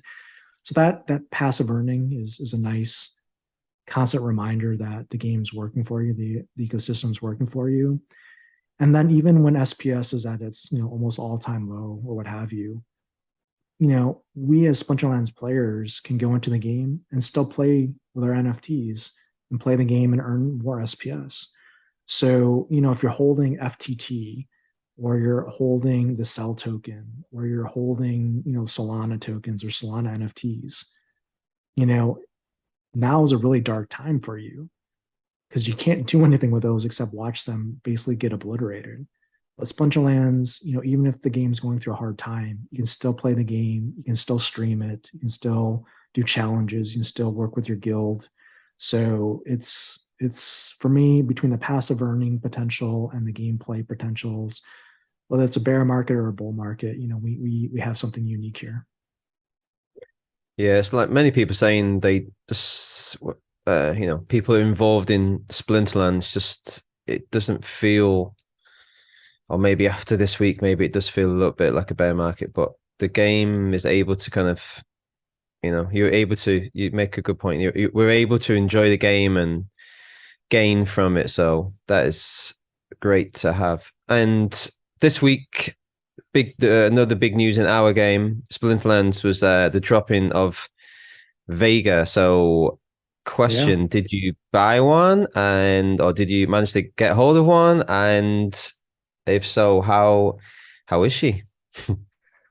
So yeah, first off, Lux was huge in a bear market, kind of at when things are probably as bad as they've been for this bear market. Lux was a huge success. Selling out in like 30 seconds, and to have that kind of excitement in Splinterlands and kind of this last week is pretty impressive. That being said, I did get one during the sale. I was hoping to get two, but the block limitation got me, and I wasn't smart enough to have another account and on a different PC with a VPN running there. So I didn't get two. I would have liked to, because you can flip them right now and make profit on the card itself. Just not even using it or renting it. But longer term, I think the card is great. I think I haven't used it myself personally yet at this point. It has not been used yet. I've moved it to my Archmage bot, and I've been trying to coerce Archmage to use the summoner, because I'm trying to test. Honestly, I've put on my Archmage account just Lux as a summoner and no other summoners, and I'm trying to see if Archmage will play that account into Diamond with just one summoner with gold level cards. So that's what I'm trying to do. As soon as Archmage will play the summoner, I'll be able to report back on if that works. So yeah, but I think on paper, it's great. Like and I was speaking earlier, I'm renting out my deck on my main account, except for Lux and 2 Splinters, just so I could brawl with this brawl. And only Lux gives you that kind of flexibility to do something like that, and kind of min max there. So yeah, I think the card long term, if you're a gold foil holder of that card, you're going to be very, very happy.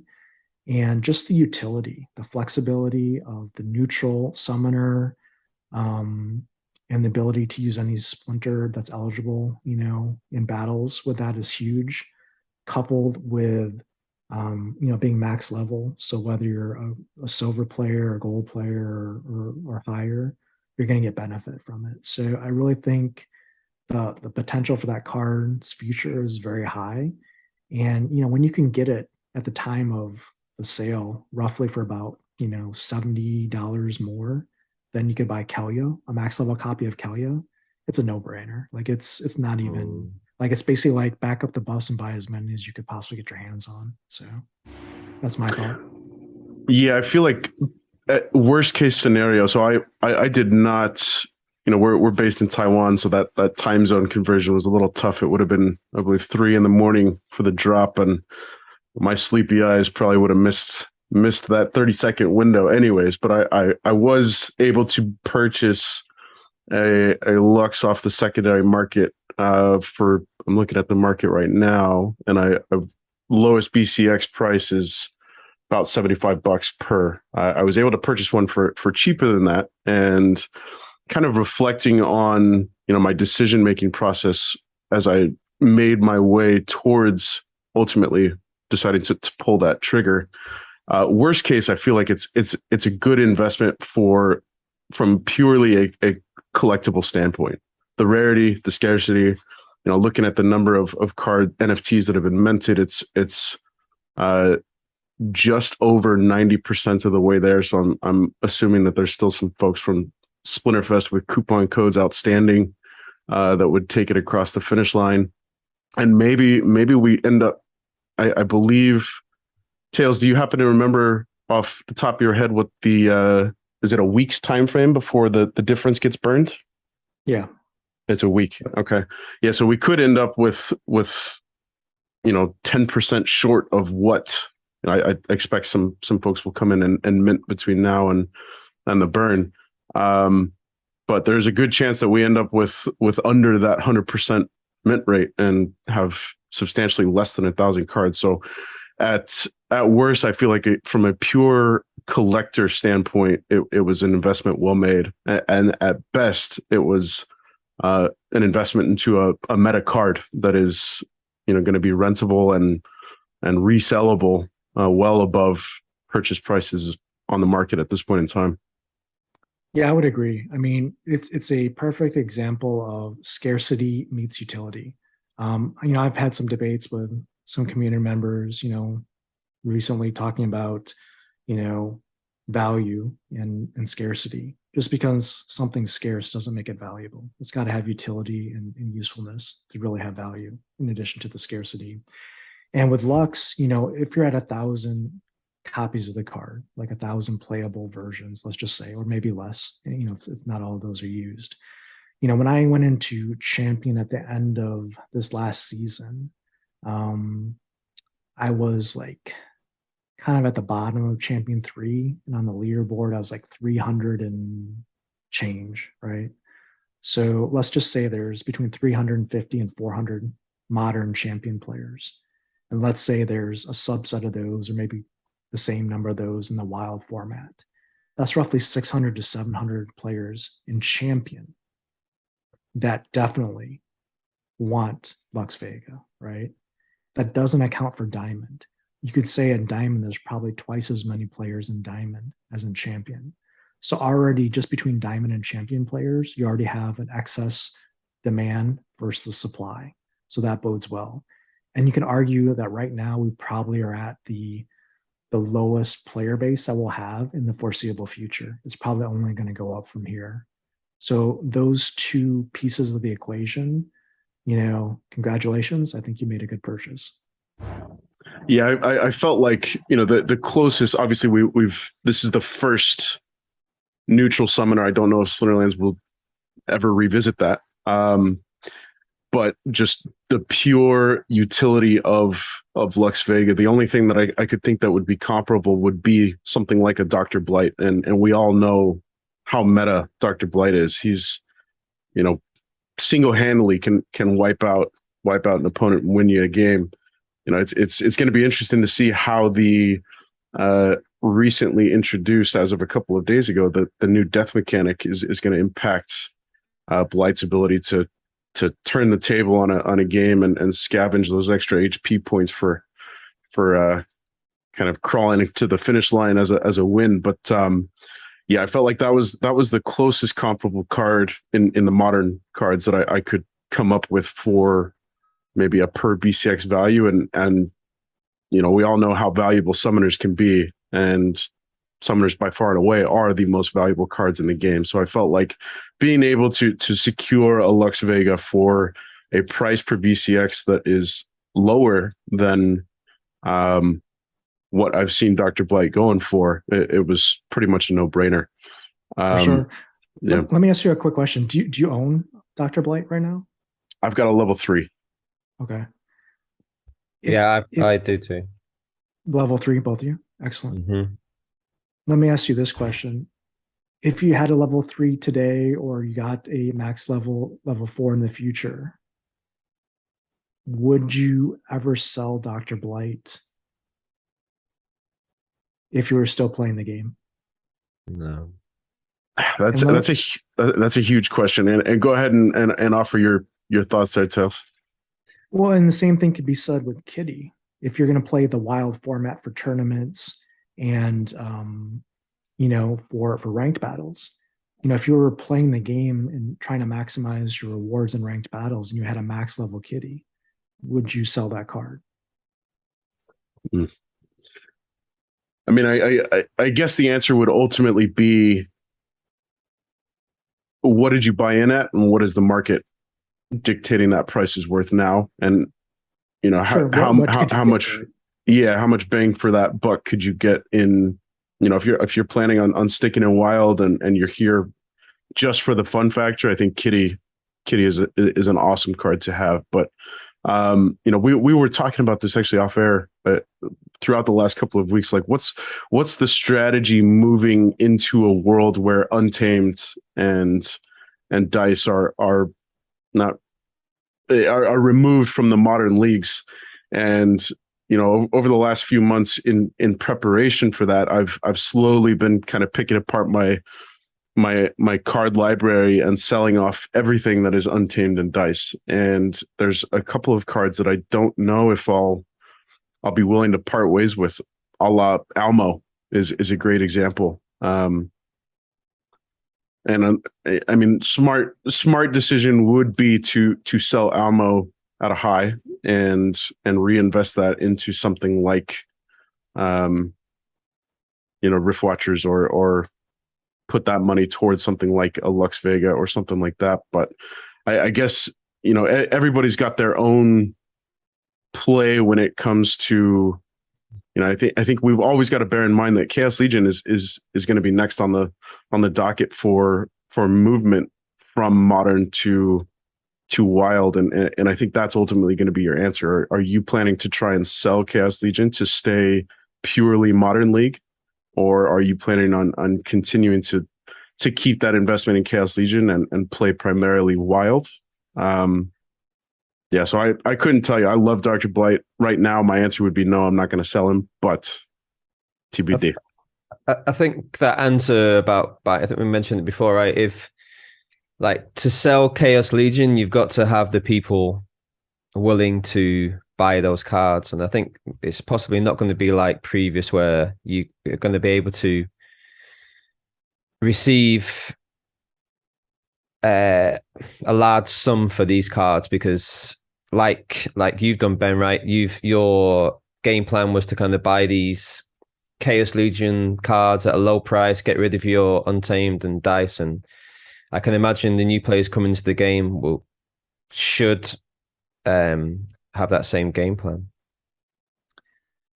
Yeah, I mean, it's a great question. Lots of meat on the bone here. So, going back to your question with Almo, would you sell Almo? Because it's a great card and you use it all the time, probably.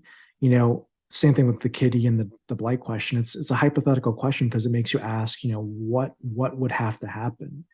And you could make an argument to say, hey, if I could sell my Almo today and I could sell, let's say, a max level Almo, and I could get a max level Agor Longtail and a max level Coral Lurker, that might be what makes you compelled to sell Almo, because you're betting that Coral Lurker and Agor would be the meta equivalents of Almo in the future. And if you can get 2 Almos for the price of 1, seems like a good trade, as an example. I don't know if you can do that in the market or not, but it might be close. So that could be an example of where you're reluctantly letting go of one asset that's valuable to you on a daily basis, but getting 2 assets that are equally or more valuable to you. So from that perspective, it's not a dollar value question. It's more of a game experience or meta, answer. And, to the second part of kind of that question, I think there are times in the game where there are cards like Dr. Blight, like Lux, that are promo. They're not going to be airdropped, limited circulation, that are meta and they're game changing. And when those appear, you have to take advantage of those. In my mind, if you're a serious player of the game, if you identify those type of cards with those type of criteria, you're going to want to have at least one in your collection to play with, in my mind, because they're going to be a card that if you don't have, you're going to consistently bang your head against the wall in the future and say, man, I wish I had that card. I'm doing it now. Well, it's too early, I think, with Lux. I mean, we don't know. I mean, like I said, I haven't even played with her once yet. I just know on paper what I see. But we'll know soon enough, right? We'll know, like you knew with Dr. Blight pretty quickly, especially at the gold level and higher with Scavenge, what a game changer that card was. So we'll know pretty quickly here where we're going to be with Lux over time.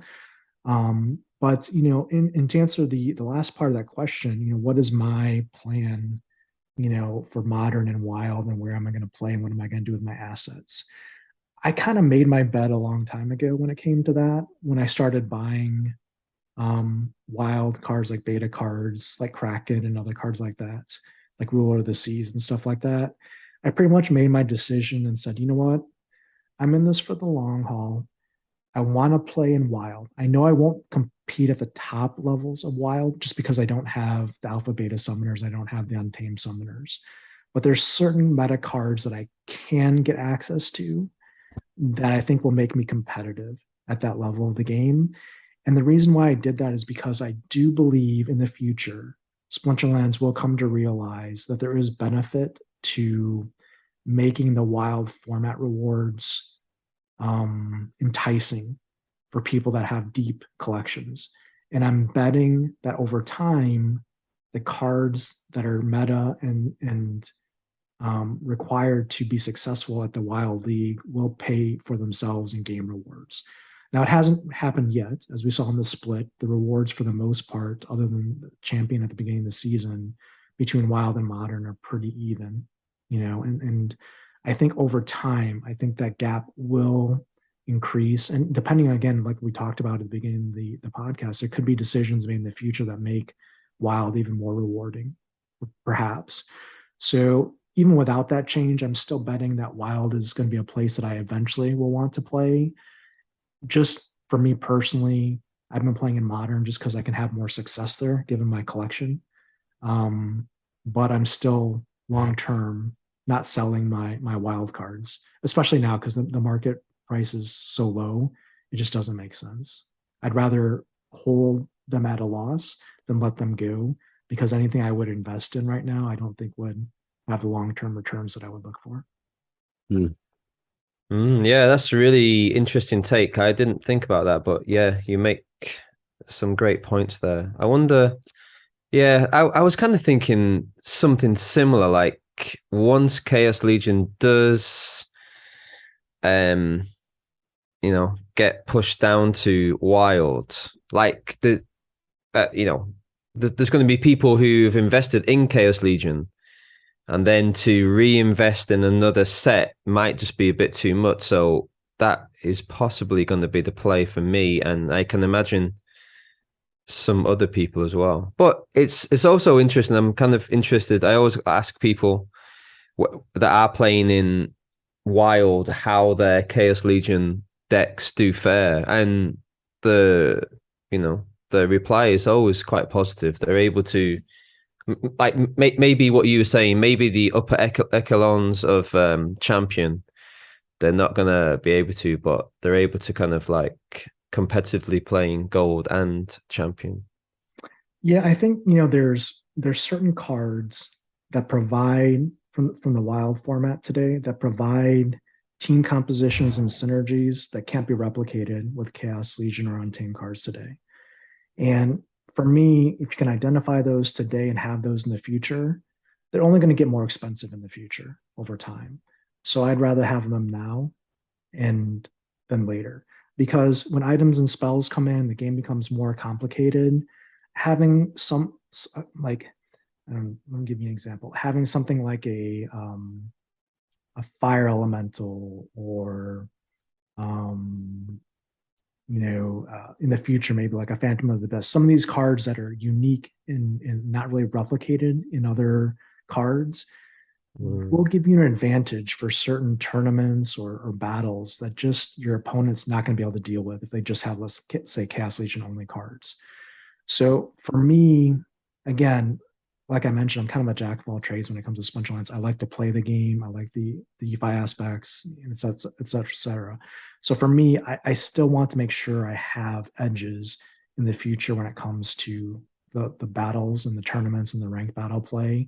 And that's why I'm personally making that decision to hold those assets and maintain those.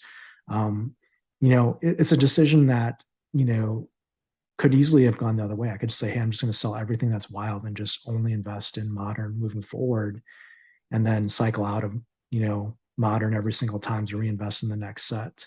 And that's a completely viable strategy as well. Again, it's something that everyone's going to have a different path, a different journey in Splinterlands and how they want to approach it. There's no right or wrong necessarily. It's just, your decisions and how you want to get the most benefit out of the game. Yeah, it's going to be interesting to see how all this shakes out. And speaking of the ever evolving meta, we've got and we touched on this real quickly earlier. Over the next 4 months, I think December 1st to March 31st is going to be the end of an era for Chaos Legion. And as part of that, we're going to have the difference of the legendary summoners in the Chaos Legion set be released. Do you have any sort of inkling tales to take a wager on? I think our next upcoming summoner is going to be the Possibilis on the water team. It goes again. It's speculation on the pronunciation there. I'll find my defense there. I will investigative it. Yeah. So I'd love to hear what are your kind of hopes for abilities on this guy, and what would you like to see? What do you think is within the realm of Possibilis? Yeah, it's an interesting question. It's not one that I necessarily have an answer today for you. What I can tell you is Wraith, I think, is very strong. Yasik, I think, is even stronger. So given that pattern, so I don't think the Chaos Legion legendary airdrop summoners have disappointed. I've been very happy with them. And I think the next 4, I think is what's left, are going to be equally valuable in the meta. And I think they're going to be probably must-haves. So from that perspective, I'm excited. I really haven't done the analysis to see what I'd have to look at the water cards in Modern to really kind of break that down and think about it some more. But yeah, I mean, suffice to say, I think we'll be happy with what Matt releases there. He's continued to show he puts a lot of thought and effort into that and balance. And I think it's been a good balance between desirable but not superpower creep, if that makes sense. So kudos to the team for kind of maintaining that balance in the game and not sending us down a bad path. Yeah, I'd love to see. I don't think it's ever been released, but I would love to see what is the formula that Matt uses to allocate points to cards. To my knowledge, that's probably played pretty close to the chest on the Splinterlands squad. But yeah, you can extrapolate it. It's probably pretty extrapolated based on the cards that are released. It's reverse engineerable, I'm sure. I think what's interesting as well is, what are your thoughts on Kane Hayes, the first non-promotional Riftwatcher airdrop? I want I him.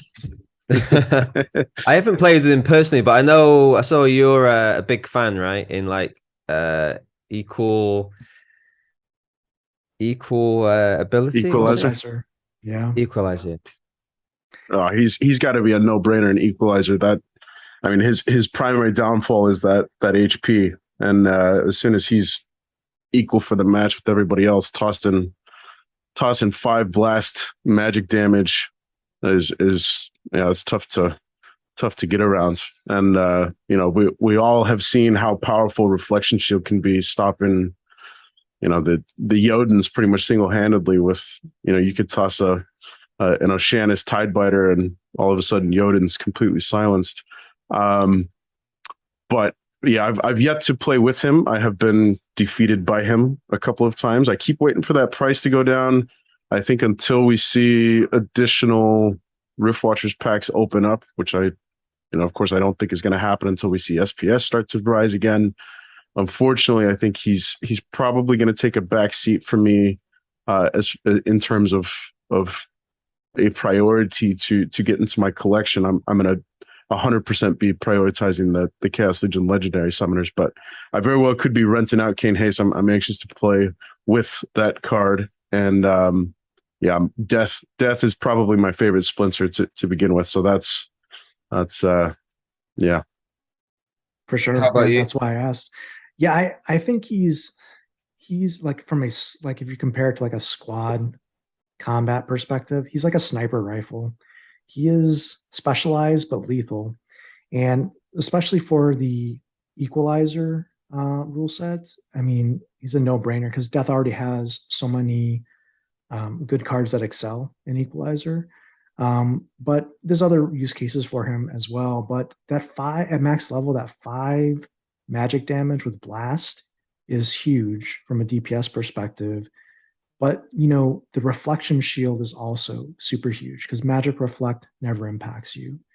And when you're dealing that kind of splash damage with magic at that capacity, that's crazy. Like that's it. The kit is just perfect for him in that regard. Like, could you imagine, like, Jin Bilshka? The reason why Jin Bilshka isn't very good is because he just has Void. He doesn't have Reflection Shield, and he just kills himself. Like, he's super high DPS for his cost, but because of Magic Reflect, he's a liability in most cases, especially at the higher levels of the game where Magic Reflection and Amplify is very prevalent. But Kane Hayes is, with that Reflection Shield, is brutal. And if you compare Kane Hayes to like Chaos Dragon from a damage perspective with the Blast, in an Equalizer rule set, you're basically getting a Chaos Dragon without the Scatter Shot. So that's combine Chaos Dragon with Haste in some scenarios could be pretty interesting. Now, Chaos Dragon doesn't have Reflection Shield either, so that's also interesting to note. So Yeah, I think we were having. Oh, go ahead, man. Sorry. No, me and Bjangles were having this conversation yesterday. Just the team have done so well. Like, we're just talking about the Chaos Legion, about how they have just made it that you could argue the case for having pretty much all of the cards in your deck, in certain rule sets. So and now you mention Kane Hayes, and sorry, Ben was about to talk about Kane Hayes, but yeah, just with these Riftwatcher cards as well, they're just like, when I see them, it's like, oh, just like you want them. So like this is what the team have done a great job. They just make you want these cards. Sorry, Ben, you're about to say. Yeah, I was just gonna say that's one more, I think, as a fan of the Death Squad and looking at the modern summoners, Tails, I'm curious, of the available summoners in modern that you can play Death with, who's your go-to? For me right now, assuming all are available. Yeah, for me right now, I go with Ouster. 3 mana, Magic Reflect. He's kind of my preference personally, just because the savings on the mana and just the utility of the magic reflect. I got to be honest, I have Waka and I rent him out. I don't use him, and I also really like Mimosa, but for certain use cases like noxious fumes, back to basics, and obviously higher to mid mana matches, Mimosa is great. But for me, the standard is probably going to be Ouster over Thaddeus. Do you think Lux changes that opinion for you? Yeah, absolutely. Moving forward, I mean, let's face it, Death does not have the advantage of a couple things. Does not have high access to heals, does not have high access to resurrects, and does not have high access to protection through shields, right? Lux gives that Lorna / Kelia ability to Death. And if you're a Death player, you're loving Lorna, or not Lorna, you're loving Lux, I should say, just because she adds something to Death that you've never had before, and that's survivability, to do what your team gives you an extra turn to do what your team needs to do, and that's a difference maker for Death because we know how powerful they can be both in Wild and Modern.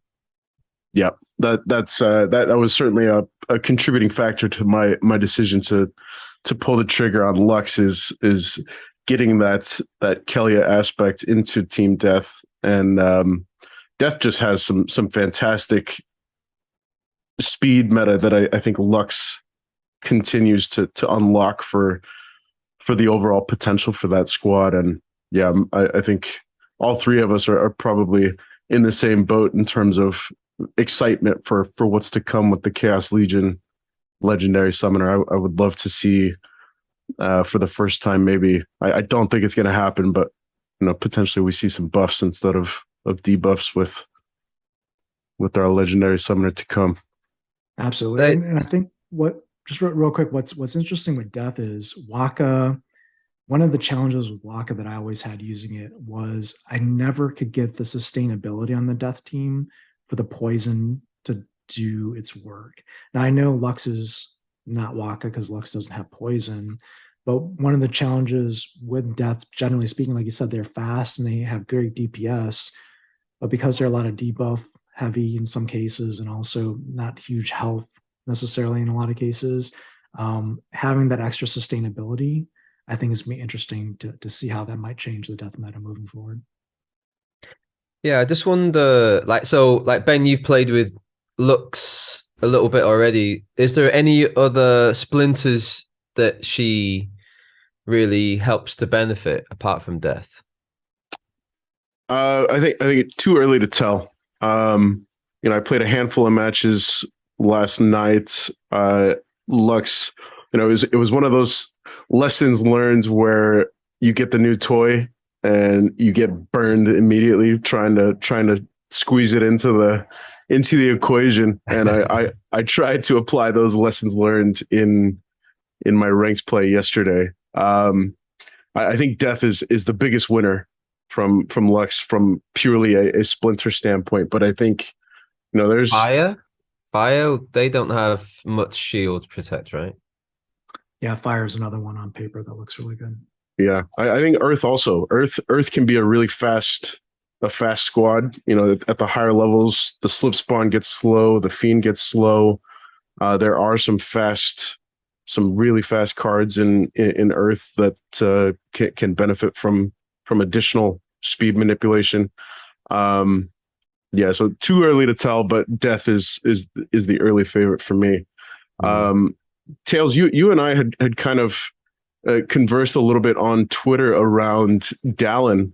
I don't know, maybe a couple of weeks ago, a month ago, and kind of got the conversation going. I think there were a handful of us offering some insights there. I'm curious, have you kind of turned the page on Dallin's use case? Do you feel like he's more viable as a potential winning summoner for Death? He's very situational. I mean, I don't own a single Dallin card. I sold all of my Dallins. So I'm not the best use case for it. But I can tell you I played Dallin exactly 0 times last season in Diamond and Champion, if that tells you anything. Like his use case, I think, is when you're going against Agor or when you're going against a shield bearer team, and you know that that's probably going to be in play, the massive cripple there just basically nerfs their team's main advantage. So I could see it being tactically used in those matches where you think that'll be played. But generally speaking, I'm still not sold on Dawn. Yeah, I keep trying to.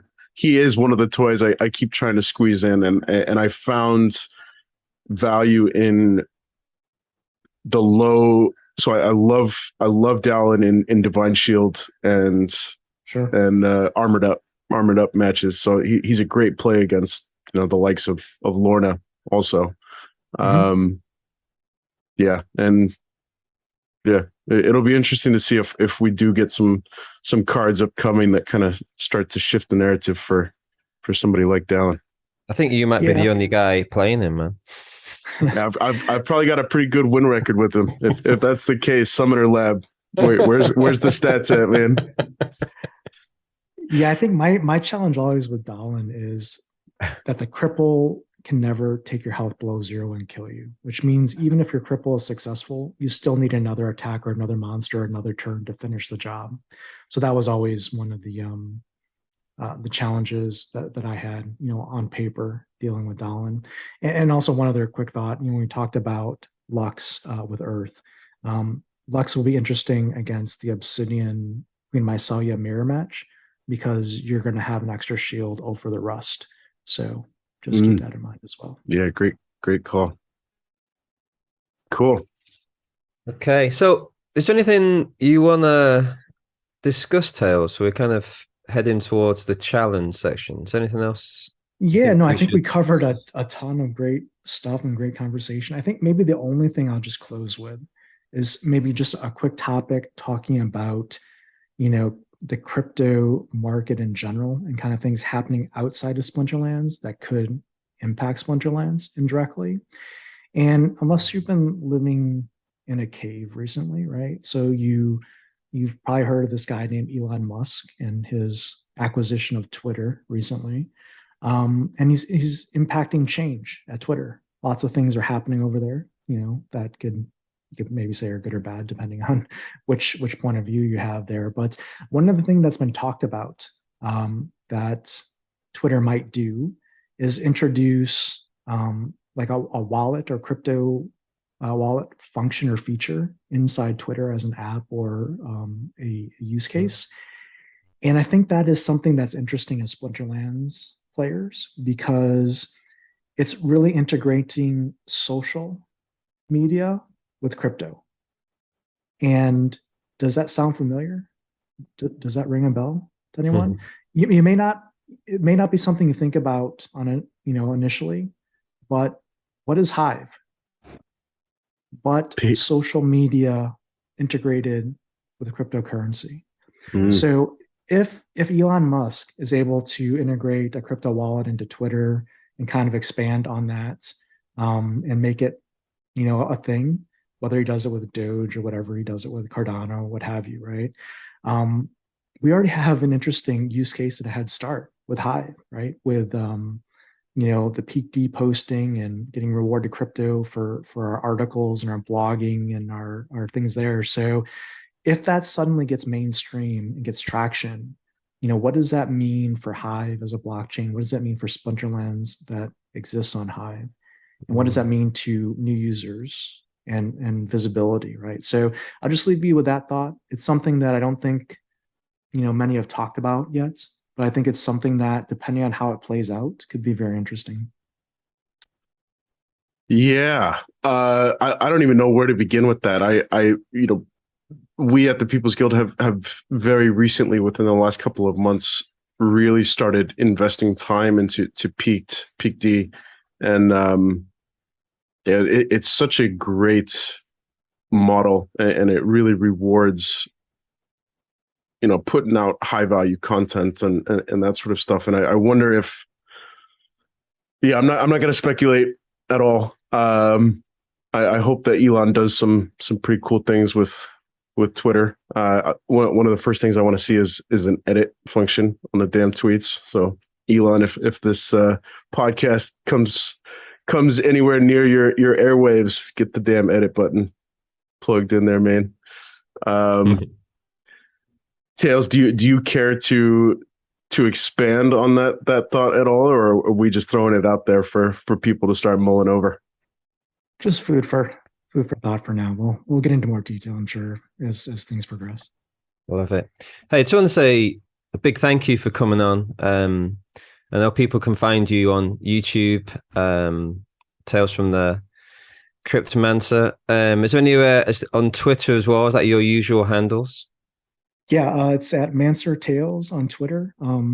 I do actually post a lot of content on Twitter just because it's easier in real time to do Twitter than it is to create a YouTube video and publish it and edit it, especially for something that's a quick hitting thought of data or impactful that's in real time. So if you're following me on YouTube but not on Twitter, you should probably also follow me on Twitter there, because you'll get a lot of content there that you wouldn't see otherwise, perhaps. Brilliant. Yeah. I'm going to echo that thought and extend our appreciation, Tails. We thank you very much for taking the time out of your evening to hop on with us. And I think we got the hot take counter for the day was up to 3, I believe, which is that's a good use of our time for sure. And hopefully some folks find some thought provoking insight, and yeah, hopefully we can start the discussion with some of these thoughts moving forward. And yeah, hopefully this is the first of many visits for Tales here at the People's Guild. Awesome. Well, I really appreciate the opportunity. It's been great. And now who do I get to throw some smackdown on in a battle here with my limited deck options here?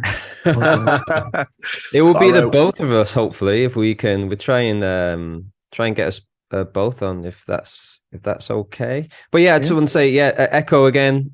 Just say thank you. Your voice on YouTube is like a calming influence in this world of noise. So I really appreciate that. We really appreciate that. So just want to thank you everyone for listening. This has been the People's Guild.